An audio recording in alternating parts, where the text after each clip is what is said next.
है कि महाभारत की लड़ाई विश्व की सबसे बड़ी लड़ाई थी।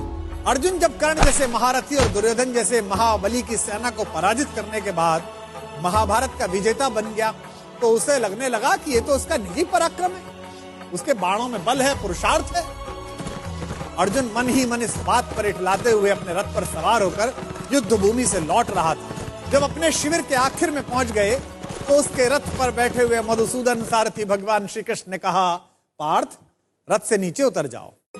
उसने श्री कृष्ण से कहा कि माधव, आप सारथी, आप उतर जाइए, मैं भी उतर जाऊंगा।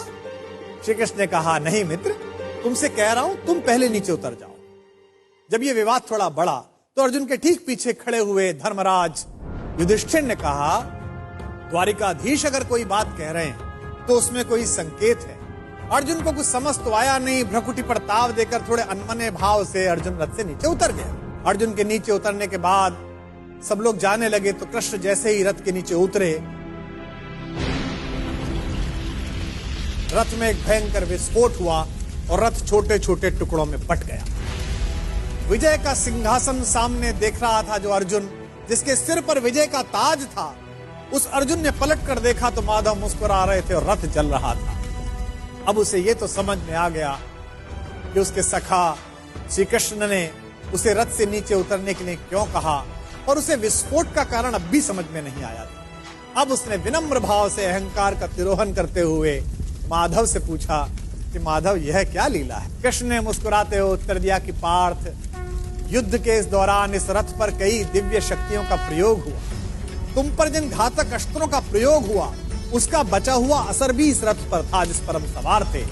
लेकिन वे सारे अस्त्र शस्त्र और वे घातक शक्तियां केवल इस कारण से काम नहीं कर रही थी कि मैं वहां उपस्थित था। अगर आज मैं इस रथ से तुमसे पहले उतर जाता अर्जुन, तो इस युद्ध को जीतने के बाद भी तुम जीवित ना होते।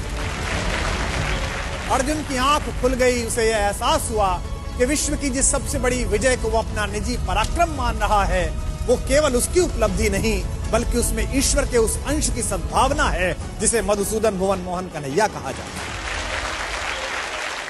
ये कथा ये बताती है कि सिद्धियों के मद में खुद को इतना शक्तिशाली मत समझो कि जिन्होंने हमें सिद्धियां दी हैं उन्हीं को आप आंखें दिखाने लगो। याद रखिएगा, आपकी प्रत्येक सफलता के पीछे कृष्ण जैसे ऐसे असंख्य लोग हैं जिनकी चुपचाप और अदृश्य शुभकामनाओं के कारण आप इस विजय रथ पर सवार हुए। जब भी आपको यह लगने लगे कि आपने ये ऐतिहासिक उपलब्धि स्वयं की बुद्धि शक्ति के कारण पाली है, तो बस उन लोगों के बारे में सोचिए जिनके सहयोग के बिना आपकी ये यात्रा इतनी आसान न होती।